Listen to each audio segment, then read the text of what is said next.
Halo semuanya, balik lagi sama gue Dava di konten Tanya Coach Iqbal. Gimana kabar kalian semua di rumah? Mudah-mudahan sehat selalu dan dilancarkan rezekinya. Amin. Di kesempatan kali ini, di tanggal 5 Mei, ada yang tahu ada hari peringatan apa? Gak ada yang tahu? Bener, gak ada yang tahu nih. Emang gak ada peringatan apa-apa sih tentang di 5 Mei, tapi bagi Coach Iqbal sendiri tanggal 5 Mei itu ada hari yang besar. Karena Coach Iqbal ulang tahun di sini. Selamat ulang tahun. Semoga dilancarkan rezekinya, diberikan sehat selalu. Amin. Dan tambah panjang umurnya. Amin. Emang umur yang berapa sih, Coach? 17. 17. Enggak. Kalau Pengennya 17. 17. Emang berapa nih, berapa? Tebak.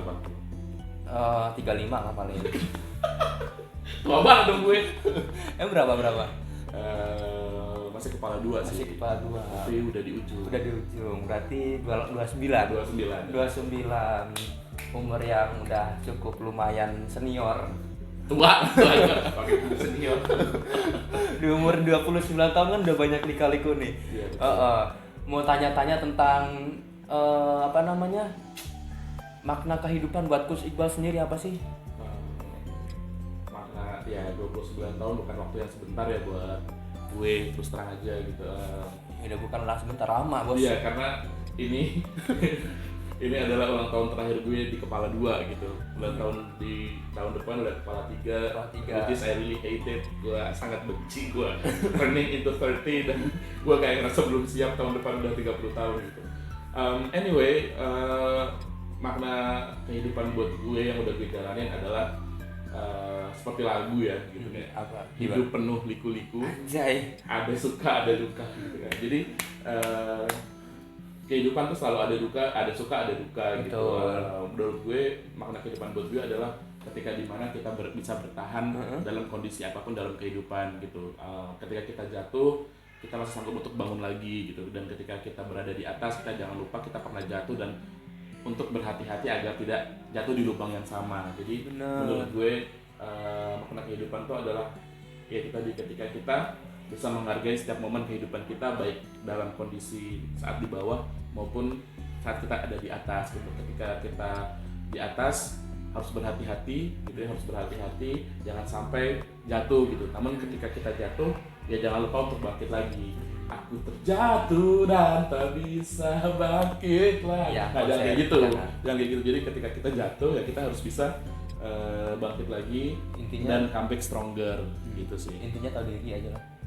Kok tau diri? Iya iyalah, kalau di atas ya tahu diri. Oh, gitu. Kalau di bawah tahu diri. Kok kita Iya. pernah di atas juga dan harus sadar diri kalau di bawah. Iya, jadi ya emang kita kalau ketika di bawah ya kita harus siap-siap naik, siap-siap harus bangkit lagi, Bangkit jangan terpuruk lagi, karena jangan kita terpuruk. sebetulnya pernah di atas. Betul. Kalau kita ada di atas, jangan lupa kita pernah ada di bawah. Jadi harus jangan sombong jangan gitu. sombong. Makanya intinya tahu diri. Tahu diri dan sadar. Sadar diri. Ya. Dan di 29 tahun ini kan pasti udah banyak banget nih pencapaian terbesarnya nih. Apa aja sih pencapaian terbesar buat di selama 29 tahun ini buat Coach Iqbal? Pencapaian terbesar gue selama 29 tahun gue hidup ya. Bukan badan yang besar ya.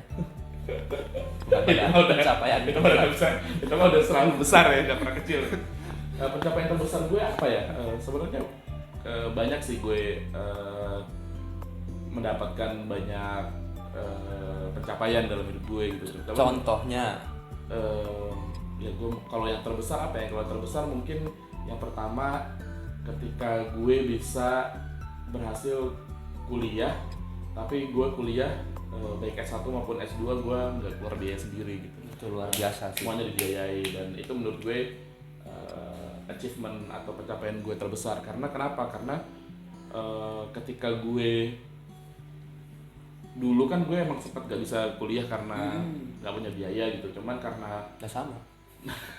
cuma karena gue berusaha dengan keras gitu ya untuk bisa tetap kuliah dan akhirnya gue berhasil dapetin beasiswa untuk gue kuliah baik S1 maupun S2 dan bahkan sampai di luar negeri gitu. Dan itu menurut gue pencapaian terbesar karena dari gue kuliah karena gue dibiayai untuk kuliah S1 dan S2 melalui beasiswa. Nah itu akhirnya bisa ngerubah seluruh struktur hidup gue, seluruh keadaan hidup gue itu jadi berubah dari gue yang di masa lalu sampai gue yang sekarang gitu. Bayangin kalau saat itu gue nggak dapat beasiswa, mungkin kehidupan gue masih sama kayak dulu yang benar-benar ya berantakan gitu, baik secara ya terutama secara ekonomi gitu. Jadi menurut gue pencapaian terbesar gue adalah ketika gue bisa mampu dapetin beasiswa untuk S1 maupun S2.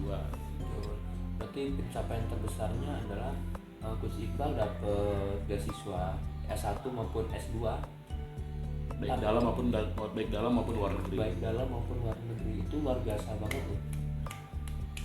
Itu nggak sembarang orang yang bisa dapet beasiswa tersebut. Adiknya itu nggak dapet. Belum dapet maksudnya. Udah usaha belum? Usaha udah. Apa usahanya? Jangan ditanya, saya mah total panting kanan kiri.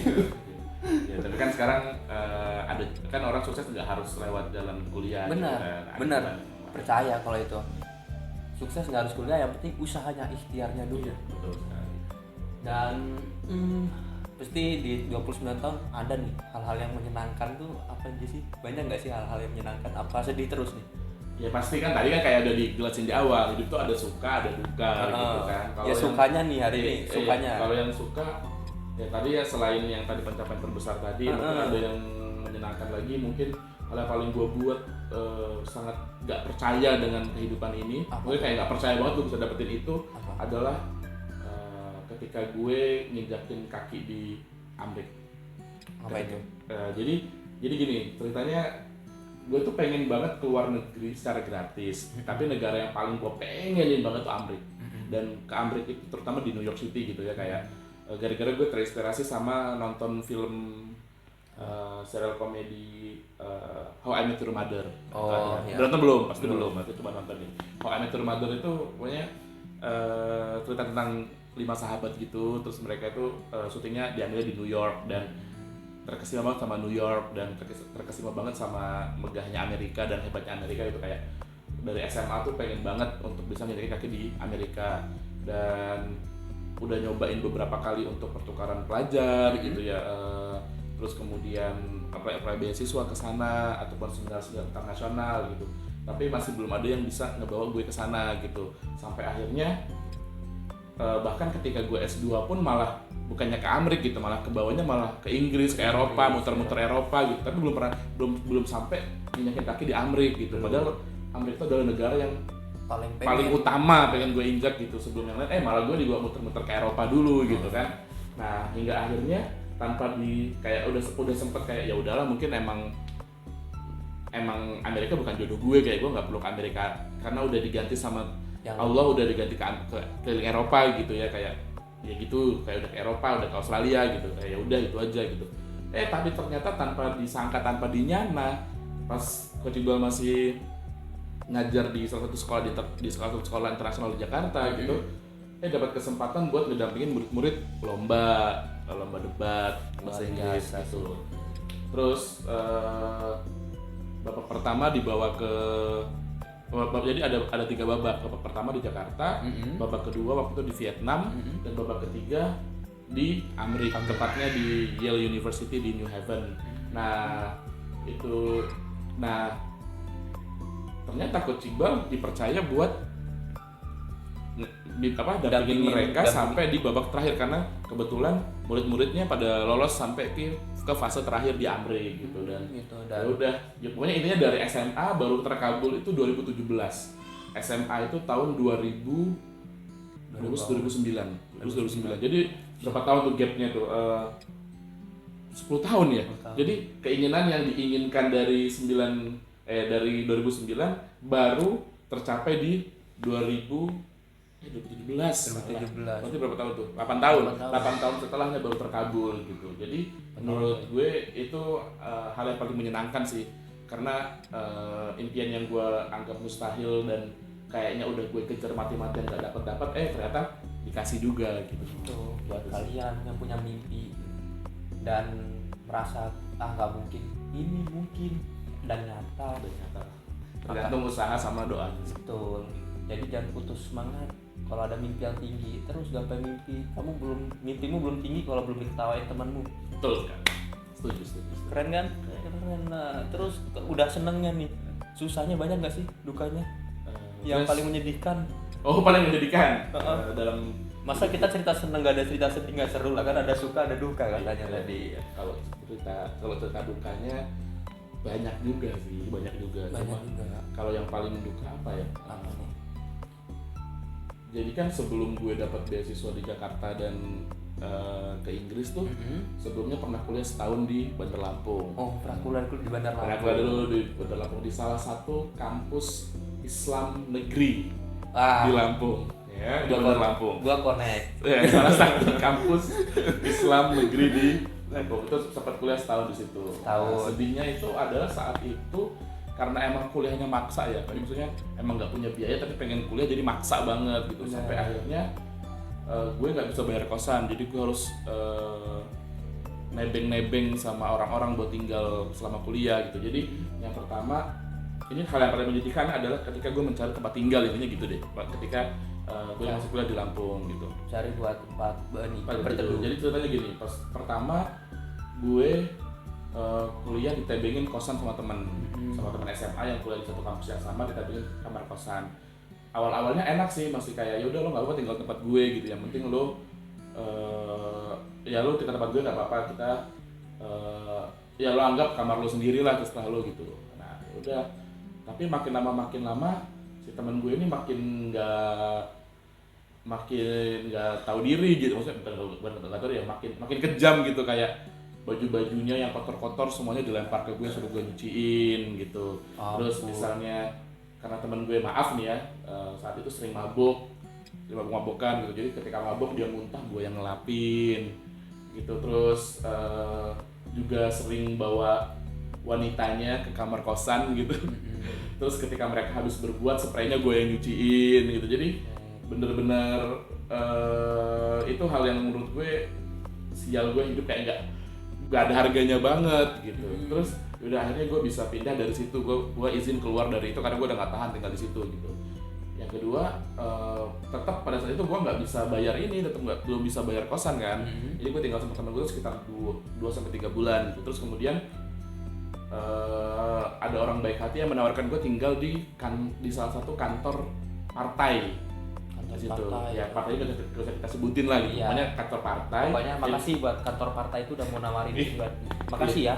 Jadi di kantor partai itu kayak sebuah rumah doang, kayak rumah dikontrak jadi kantor partai DPC, Dewan Perwakilan Cabang ya. Nah, DPC itu ya udah, gue diajakin tinggal di situ sama salah satu kakak kelas waktu itu. Tinggal di situ ditawarin, udah tinggal di situ. Ada temennya. Ada temennya. Nah, setelah gue tinggal berdua. Ketika tinggal di situ, ternyata gue tinggal sekitar kurang lebih ya 2-3 bulanan juga gitu. Nah, tanpa disangka, tanpa dinyana, tiba-tiba gue pada suatu sore itu gue pulang kuliah gitu ya, terus balik ke kantor partai ini gitu. Ketika gue sampai sana, tiba-tiba tanpa ada kabar apapun, orang kok rame-rame di rumah gitu di kantor itu, kok rame-rame pada apa, dan barang-barang banyak yang dikeluarin gitu. Pas gue tanya, kenapa kok pada barang keluar? Iya, soalnya kontraknya udah habis dan nggak diperpanjang. Jadi udah ada orang memasuk kontrak di situ gitu. Hah, kayak gue nggak ada kabar apa-apa gitu, nggak ada persiapan gue gitu. Terus sok lah. Terus kakak kelas yang tinggal sama gue juga nggak pulang-pulang ke rumah. Jadi gue bingung, ini gimana, gue mau tinggal di mana, ini gue barang-barang gue gimana gitu kan, kayak sedih banget gitu, kayak apaan nih gitu. Terus panik gimana pulang, tau rumah udah nggak bisa ditempatin gitu. Udah harus keluar hari itu juga gitu, barang-barang udah keluar semua. Jadi ya udah, mau nggak mau gue packing barang. Waktu itu gue coba packing secepatnya gini tanpa tahu gue mau kemana gitu kan. Tanpa tahu gue mau kemana. Terus akhirnya itu sekitar jam mau maghrib deh, sekitar mau maghrib tuh, dan kondisinya itu hujan gerimis sendu gitu. Ya kayak FTV diusir dari hujan gerimis sendu gitu. Terus FTV banget nih. Gede banget. Terus ketika barang udah gue masukin tas gitu ya, terus kemudian barang udah gue packing, gue keluar, gue masih belum tahu tuh mau kemana. Gue bingung ini mau kemana gue gitu, mau. Emang nggak coba-coba kontak temen apa gimana buat numpang sehari 2 hari gitu buat nyari pandangan? Iya itu, ya waktu itu kan kita bingung mau kemana, kontak temen siapa kan, masih milih-milih kan, siapa nih kira-kira bisa nampung gue gitu kan. Maksudnya milih temen yang kira-kira mau bersedia gue tampungin siapa gitu kan, kayak bingung. Akhirnya gue coba ngontak kakak kelas gue yang lainnya gitu. Jadi si kakak kelas gue satunya lagi ini tinggal di masjid, jadi dia jadi marbot, jadi apa, penunggu masjid gitu, penjaga masjid di dekat kampus gitu. Terus gue coba kontak dia, terus gue coba menceritakan keadaan gue gitu. Jadi sedih banget lah pokoknya, itu lagi sore-sore, pokoknya udah lagi maghrib gitu ya, hujan gerimis gitu kan, gue bawa coret-coret tas gitu kan suasananya. Terus coret-coret tas. Jadi itu kayak bener-bener kayak di FTV gitu, gue sedih banget tuh, hati gue kayak terenyuh banget, kayak sakit banget gitu waktu itu. Terus untungnya ketika gue kontak kakak kelas gue itu kayak boleh nggak gue coba numpang di tempat lu di masjid gitu untuk beberapa waktu ke depan gitu, karena gue emang benar-benar nggak punya tempat tinggal dan gue nggak punya waktu, nggak punya uang untuk sewa kos gitu kan. Terus kata dia ya udah lu mampir aja gitu dan segala macam. Ya udah akhirnya yang tadi gue ke tempat dia ke masjid itu, terus bantu-bantu juga di sana, dan yang tadinya cuma pengen sementara akhirnya tinggal lama di sana gitu, sampai Akhirnya menetap. Ya akhirnya menetap sampai gue tinggal pokoknya gue tinggal di sana sampai gue selesai kuliah di Bandar Lampung, itu cuma setahun kan, gue kuliah cuma setahun kan. Berarti 1 semester di sana gitu. 1 semester kurang lebih tinggal di masjid sama si kakak tingkat gue ini gitu. Dan mungkin kalau dia lagi nonton ini, gue ucapin banget buat, gue mention nama aja ya, Kak Isa gitu. Terima kasih banget buat Kak Isa yang udah jadi malaikat penyelamat gue di saat senja itu gitu ya. Senja yang sangat sendu, senja yang sangat nggak syahdu lah, senja yang sangat sendu, senja yang sangat murung ya, sangat gak banget lah. Pokoknya itu hari tersedih yang pernah gue alamin tuh kayaknya hari itu gitu. Jadi sekali lagi buat Kak Isa, makasih banget udah jadi penyelamat gue hari itu. Gue nggak tahu lagi hidup gue jadi apa sekarang kalau tanpa bantuan lo saat itu. Dan mudah-mudahan Allah balas dengan ganjaran yang setimpal buat Kak Isa. Amin. Jadi itu sih. Tapi jadi sebenarnya itu dari apa namanya, kemauan untuk sukses ada, berusaha juga ada. Jadi susah payah juga, kalau emang diniatin dari hati itu pasti insya Allah lah akan tercapai. Buktinya cita-cita tercapai, walaupun apa namanya geret-geret tas hujan-hujan di senja itu kan, itu udah kalau dibikin FTV orang sedih semua kayaknya. Kalau ya andai kan itu cepet kepikiran sih kalau ini masukin FTV, gila ini FTV nyata bukan buatan gitu. The real FTV gitu. Nah, dan kedepannya kita gak usah bahas yang ke belakang lah, yang lalu sejarah tetap nggak boleh dilupakan, tapi kita nggak boleh terlalu bersedih juga mengingat ke belakang. Kedepannya nih, harapan kedepannya mau ngapain? Harapan ke depan gue berharap hidup gue bisa lebih baik lagi gitu. Ya, benar. Dan gue mencoba untuk sekarang fokus gue adalah gue pengen jadi lebih bermanfaat aja buat banyak orang gitu di kehidupan gue ke depannya gitu. Kayak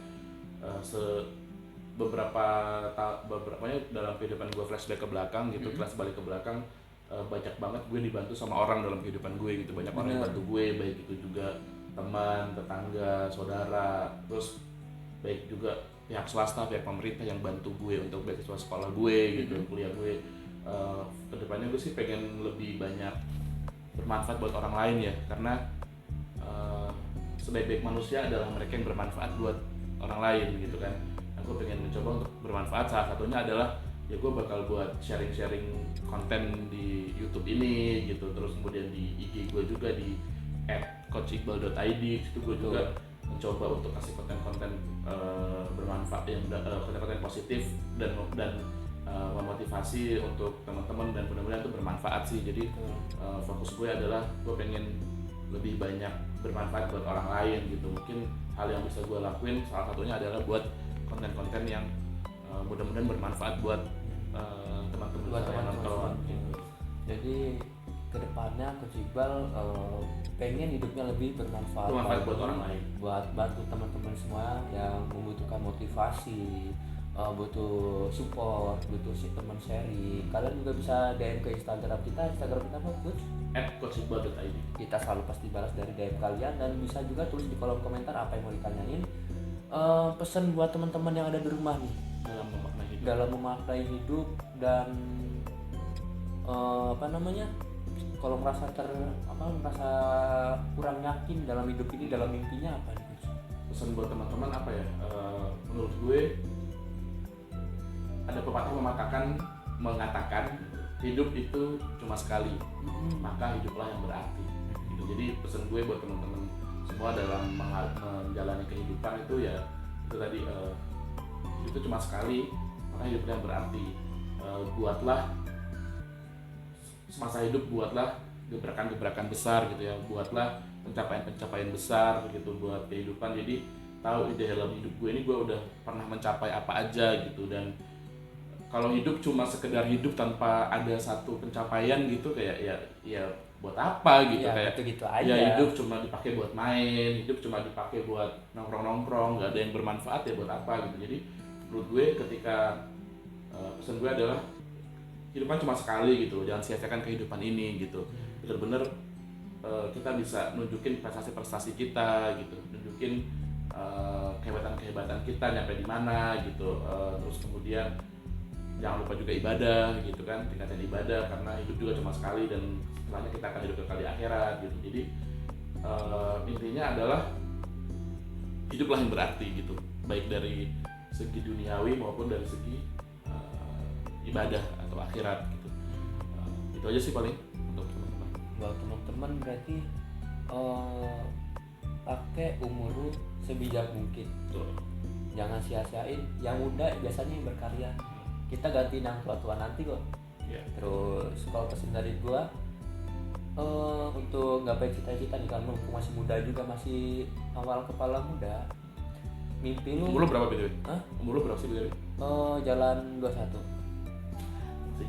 Jauh, makanya masih muda. Makanya pesan buat teman-teman yang seumuran sama gua, mimpi lu atau di bawah lu atau di bawah gua juga, mimpi lu belum tinggi kalau belum diketawain teman lu.